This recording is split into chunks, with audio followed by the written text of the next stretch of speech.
Selamat pagi, peserta didik kelas 12 OTKP. Kita berjumpa lagi ya pada mata pelajaran OTK Sarpras.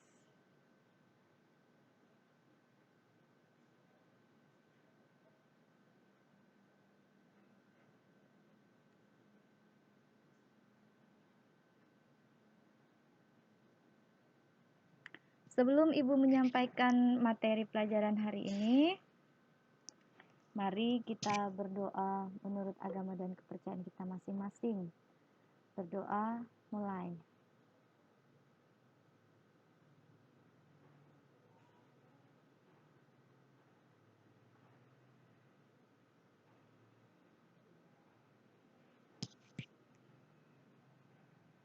Berdoa selesai. Nah, bagaimana kabar kalian semua hari ini? Ya, semoga kalian semua tetap dalam keadaan sehat ya, sehingga dapat mengikuti pelajaran hari ini dengan baik. Sebelum seluruh peserta didik kelas 12 OTKP mendengarkan materi yang akan disampaikan, Ibu persilahkan kalian untuk mengisi daftar hadir yang sudah tertera pada link, ya, pada link di dalam materi ini. Nah, materi yang akan kita bahas pada hari ini masih mengenai pengamanan dan pemeliharaan sarana dan prasarana. Ya, pertemuan kali ini adalah lanjutan dari materi yang kemarin sudah sedikit kita singgung. Nah, jika pada pertemuan kemarin kita membahas tentang definisi pengamanan dan pemeliharaan sarana dan prasarana serta perencanaan pengamanan dan pemeliharaan, hari ini yang akan kita bahas adalah mengenai macam-macam perawatan dan pemeliharaan sarana dan prasarana, kemudian tahap-tahap pemeliharaan sarana dan prasarana, serta tujuan dan manfaat pemeliharaan sarana dan prasarana. Nah, untuk yang pertama, kita akan bahas tentang macam-macam perawatan dan pemeliharaan sarana dan prasarana.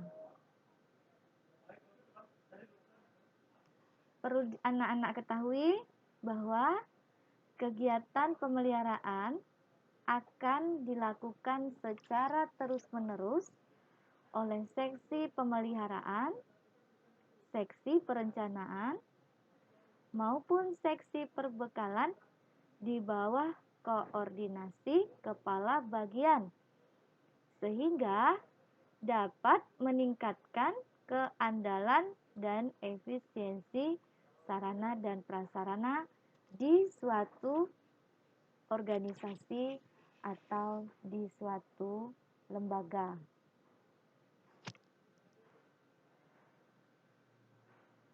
Pemeliharaan sarana dan prasarana pendidikan adalah kegiatan untuk melaksanakan pengurusan dan pengaturan agar semua sarana dan prasarana selalu dalam keadaan baik dan siap untuk digunakan secara berdaya guna dan berhasil guna dalam mencapai tujuan pendidikan.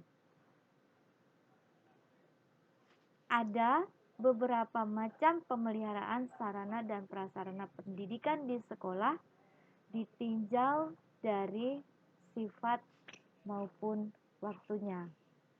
Nah, berdasarkan sifatnya, pemeliharaan itu terbagi menjadi 4.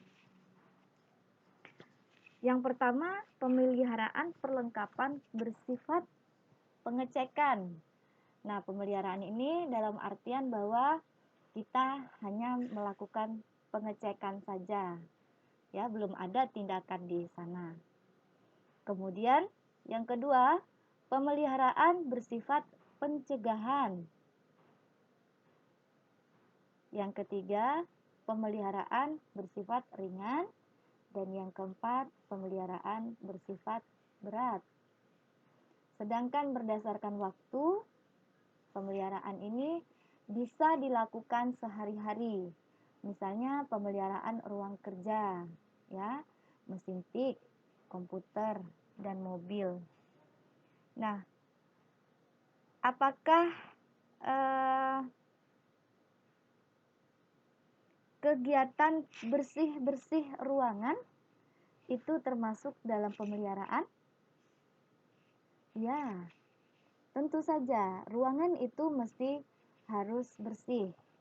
Ya, ruang tempat kita bekerja itu mesti harus bersih. Nah, itu merupakan salah satu pemeliharaan yang dapat dilakukan sehari-hari, ya, tanpa harus disuruh, tanpa harus diminta, atau tanpa harus diperintah, ya, itu merupakan sebuah kewajiban, ya. Nah, kemudian pemeliharaan berkala, misalnya pengontrolan genting, ya, atau pengapuran tembok.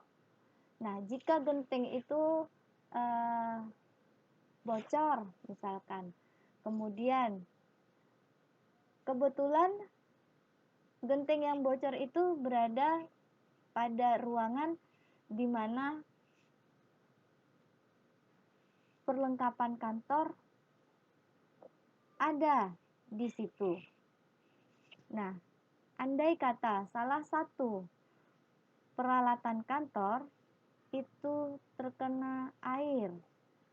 Nah, apa yang akan terjadi sudah bisa kita bayangkan.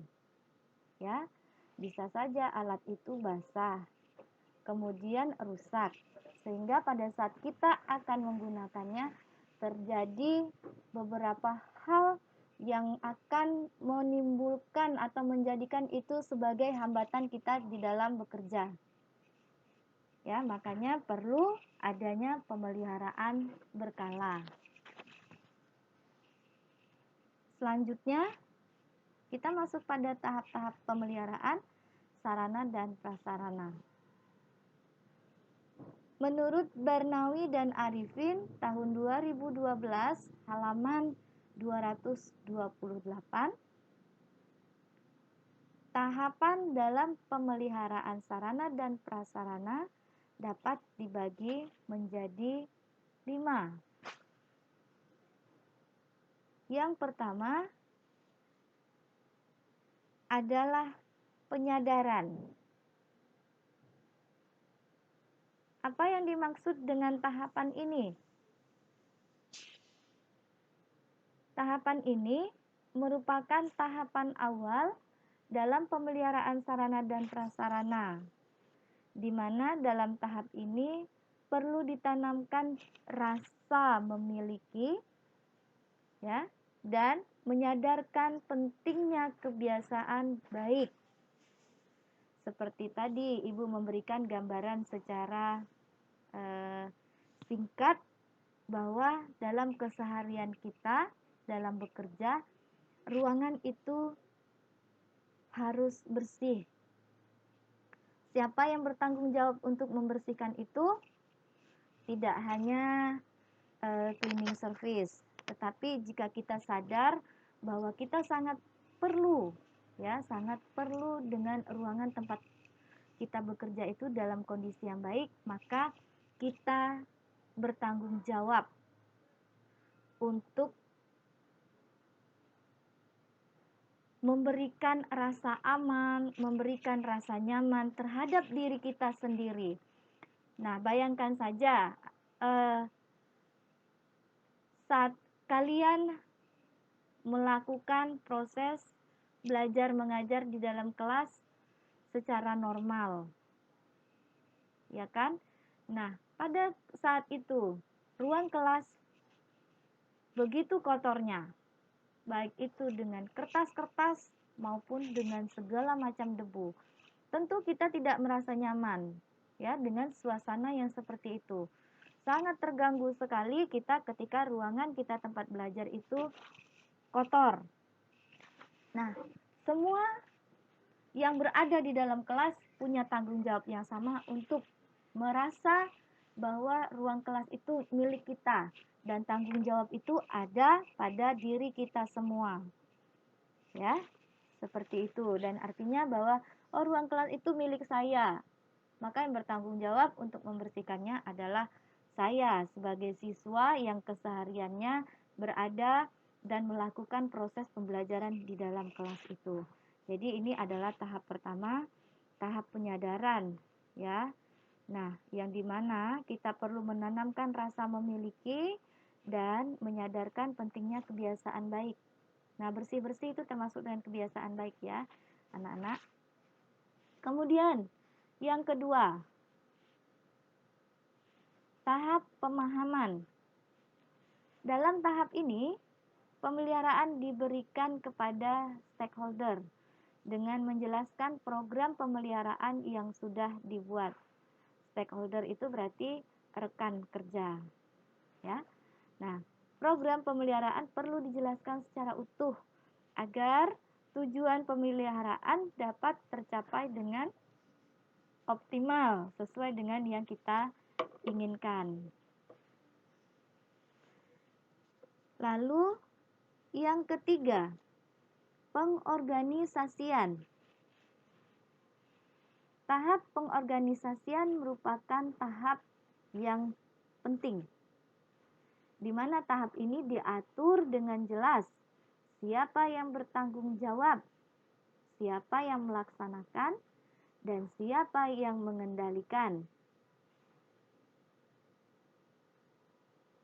Pada pengorganisasian ini, ya, pengelola pemeliharaan biasanya melibatkan semua pihak yang terlibat di dalam penggunaan sarana dan prasarana.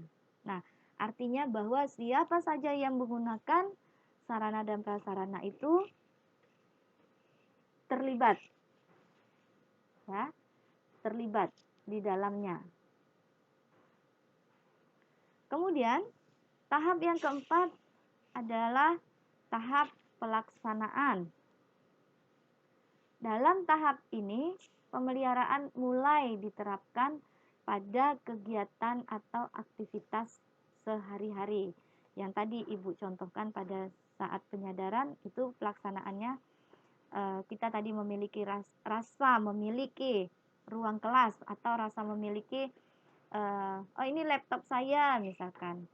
Nah, saya harus memeliharanya setiap hari, ya. Setiap hari. Bagaimana cara saya? Karena ini kan memang kebutuhan ya, anak-anak. Nah, laptop merupakan kebutuhan kita. Saat ini kita menggunakan laptop atau handphone.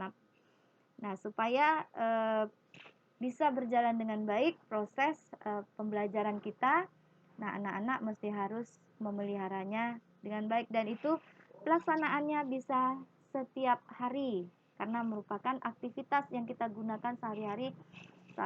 Sarananya adalah handphone, seperti itu ya. Nah, kemudian apakah isi di dalam handphone itu termasuk juga yang harus kita perhatikan? Jelas sekali. Misalkan dengan kuota atau pulsa.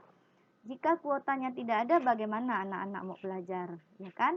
Dan itu menjadi salah satu perhatian yang sangat penting dan tidak boleh diabaikan, supaya apa yang mau kita kerjakan hari ini tujuannya jelas, kemudian hasilnya juga jelas, seperti itu. Terakhir, tahap yang terakhir adalah pendataan. Pendataan sarana dan prasarana dilakukan untuk menginventarisasi sarana dan prasarana terkait dengan ketersediaan dan kondisi. Nah, dalam hal ini perlu dilakukan survei data dan harus memahami komponen apa saja yang dibutuhkan untuk kemudian dicatat. Yang namanya pendataan itu tidak hanya modal mata atau bahasa, tetapi Untuk membuktikan bahwa kita melakukan pendataan, maka kita menyiapkan catatan-catatan yang memang harus ada seperti itu untuk nanti ketika kita lupa, oh kita punya datanya, catatannya mana, kita tinggal buka seperti itu ya. Dan kita akan melakukan pengamatan secara langsung. Seperti itu. Kemudian berikutnya, tujuan dan manfaat pemeliharaan sarana dan prasarana. Kegiatan pemeliharaan sarana dan prasarana kantor perlu dilakukan untuk menjamin kondisi barang tetap dalam keadaan baik atau siap dipakai serta dapat bertahan lama dalam menyelesaikan tugas maupun pekerjaan. Ya. Nah, adapun tujuan dan manfaat dari pemeliharaan sarana dan prasarana, yang pertama, manfaat bagi negara.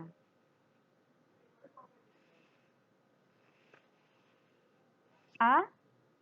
Jika peralatan terpelihara baik, pasti umurnya akan awet. Nah, kalau sudah awet, berarti tidak perlu mengadakan penggantian dalam waktu singkat. B. Pemeliharaan yang baik akan menyebabkan jarang terjadi kerusakan yang berarti, sehingga biaya pembelian dapat ditekan seminim mungkin. C. Dengan adanya pemeliharaan yang baik, maka akan lebih terkontrol, sehingga menghindari kehilangan. D. Dengan adanya pemeliharaan yang baik, akan enak dilihat dan dipandang. Kemudian yang E, pemeliharaan yang baik menghasilkan hasil pekerjaan yang baik pula. Kemudian kedua, manfaat bagi pegawai, yaitu memudahkan pekerjaan yang dibebankan kepadanya. Adapun cara pemeliharaan sarana dan prasarana pendidikan menurut ukuran waktu, yang pertama pemeliharaan sehari-hari. Yang kedua ada pemeliharaan berkala. Adapun pekerjaan perawatan sarana prasarana pendidikan, yang pertama, perawatan itu bisa dilakukan terus-menerus. Bisa juga dilakukan dengan cara berkala. Ada perbaikan secara darurat dan ada perawatan preventif.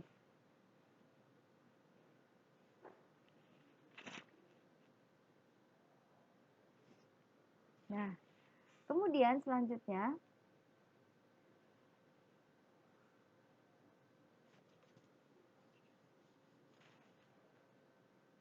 pekerjaan perawatan sarana dan prasarana itu bisa dilakukan dengan terus-menerus ya.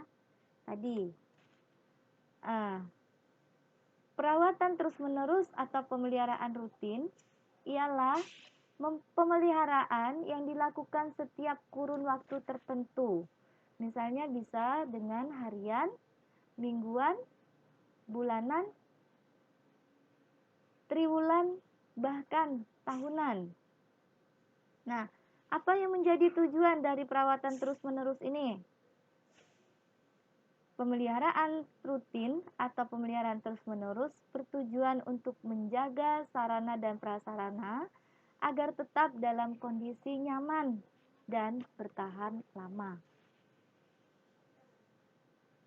Kemudian, perawatan berkala bertujuan untuk merawat sekaligus memperbaiki jika ada kerusakan agar sarana dan prasarana dapat berfungsi kembali sebagaimana mestinya. Kegiatan perawatan dapat dilakukan oleh warga sekolah sendiri, tetapi untuk perbaikan dilakukan oleh di luar warga sekolah. Sementara perbaikan darurat, nah perbaikan darurat ini bisa dilakukan terhadap kerusakan yang tidak terduga sebelumnya dan berbahaya atau merugikan apabila tidak diantisipasi secepatnya. Kemudian perbaikan bersifat sementara dan harus cepat selesai. Ya, misalkan laptop anak-anak atau handphone anak-anak pada saat belajar mengalami masalah, misalkan hang. Nah, kan tadi sudah disebutkan atau sudah dijelaskan bahwa sarana kita belajar saat ini karena memang dalam situasi yang pandemi kita tidak dibenarkan untuk melakukan pembelajaran tatap muka. Akhirnya kita melakukan pembelajaran jarak jauh PJJ ya Nana ya. Nah, kemudian sarana kita yang kita gunakan adalah handphone. Ketika anak-anak mengalami masalah dengan handphonenya hang, maka itu harus segera diperbaiki sehingga pada saat melakukan pembelajaran berikutnya handphonenya sudah siap untuk dipakai dan itu tidak akan menimbulkan masalah. Nah, itu adalah perbaikan darurat. Ya, sifatnya sementara, hanya memang harus cepat selesai. Kemudian perawatan preventif. Perawatan preventif ini adalah perawatan yang dilakukan pada selang waktu tertentu dan pelaksanaannya dilakukan secara rutin dengan beberapa kriteria tertentu. Nah, adapun langkah-langkah perawatan preventif yaitu yang pertama, menyusun program preventif sekolah. Yang kedua, membentuk tim pelaksana perawatan preventif di sekolah yang terdiri atas kepala sekolah, wakil kepala sekolah, kepala tata usaha, dan wakil BP3. Kemudian, menyiapkan jadwal tahunan kegiatan perawatan untuk setiap tahun peralatan dan fasilitas sekolah. Berikutnya, menyiapkan lembar evaluasi ya untuk menilai hasil kerja perawatan pada masing-masing bagian di sekolah. Dan yang terakhir, memberi penghargaan bagi mereka yang berhasil meningkatkan kinerja peralatan sekolah dalam rangka meningkatkan kesadaran dalam merawat sarana dan prasarana sekolah. Nah, program perawatan preventif adalah tindakan perawatan yang dilakukan secara periodik atau secara berperiode dan terencana untuk merawat fasilitas fisik sekolah. Tujuannya untuk apa? Tujuannya untuk meningkatkan kinerja, memperpanjang usia pakai, menurunkan biaya perbaikan, membantu ketersediaan sarana dan prasarana yang diperlukan, terjalin keselamatan sumber daya manusia yang menggunakan sarana dan prasarana tersebut. Nah, baiklah peserta didik kelas 12 OTKP, demikian yang dapat Ibu sampaikan mengenai materi pada modul 4 ini. Semoga apa yang Ibu sampaikan dapat diterima dengan baik. Dan selanjutnya, Ibu akan memberikan evaluasi sejauh mana peserta didik dapat menyerap materi yang disampaikan mengenai materi pada modul 4 ini. Ya. Nah, evaluasinya Ibu akan melalui beberapa soal latihan. Soal latihan ini wajib dikerjakan di e-learning. Oke? Sampai di sini dulu perjumpaan kita. Selamat belajar anak-anak, semoga Tuhan memberkati dan sampai jumpa pada pertemuan yang selanjutnya.